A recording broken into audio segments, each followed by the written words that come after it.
चेहरे की चमक चली गई है या आपकी स्किन हेल्दी नहीं है, आपको कांस्टेंट लेजीनेस या थकावट फील होती है, आपके बाल समय से पहले सफेद हो रहे हैं, head pain, body pain, bloating से लेकर diabetes, cholesterol, weight gain, chronic inflammation और हाइपरटेंशन, इन्हें हम डायग्नोज तो इजीली कर लेते हैं, लेकिन कभी इनके रूट कॉज को क्वेश्चन नहीं करते, जो कि एक स्ट्रॉन्ग चांस है आपके लिवर से जुड़ा हो सकता है।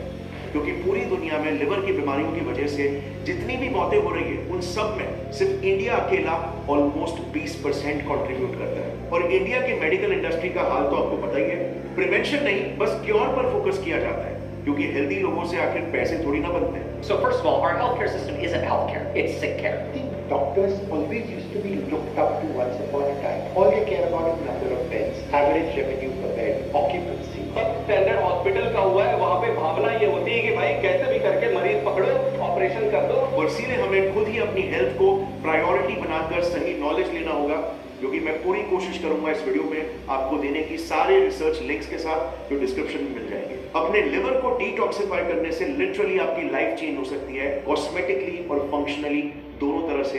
तो चलिए समझते हैं कैसे। यह है हमारे लिवर की जिंदगी का एक नॉर्मल सा दिन। किसी भी समय, किसी भी पल इस पर नजरें डालो तो ये एक चीज में नॉन स्टॉप लगा रहता है, blood filtration. On an average her minute 1 litre से भी ज्यादा ब्लड। लिवर काफी यूनिक है, क्योंकि अनलाइक अदर ऑर्गन्स इसे 2 जगहों से ब्लड सप्लाई मिलता है। 75% ब्लड पोर्टल वेन के जरिए, जो ये देखिए हमारे पेट, पैंक्रियास और इंटेस्टाइन्स यानी कि आंतों से आता है, और जो खाने में मिले एब्सॉर्ब्ड न्यूट्रिशन लिवर में ट्रांसपोर्ट करता है। तो यहाँ पर पॉइंट टू नोट ये है कि आप जो कुछ भी खाते हो, जो कुछ भी पीते हो, वो आपके लिवर से होकर ही निकलता है।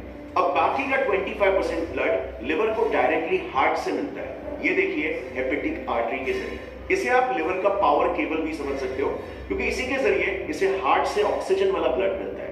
अब यहाँ पर पॉइंट टू नोट ये है कि आप जो भी हवा सांसों के जरिए अंदर लेते हो, उस हवा में जो भी केमिकल्स ऑक्सीजन के साथ लंग से होकर हार्ट के इसी हेपेटिक आर्टरी के जरिए लिवर में एंटर करते हैं।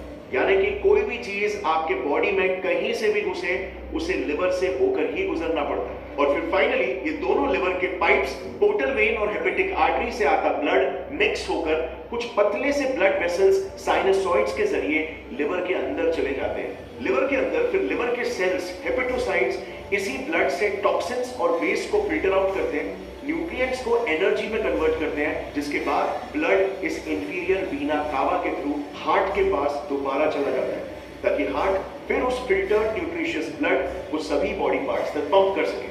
Simple, right?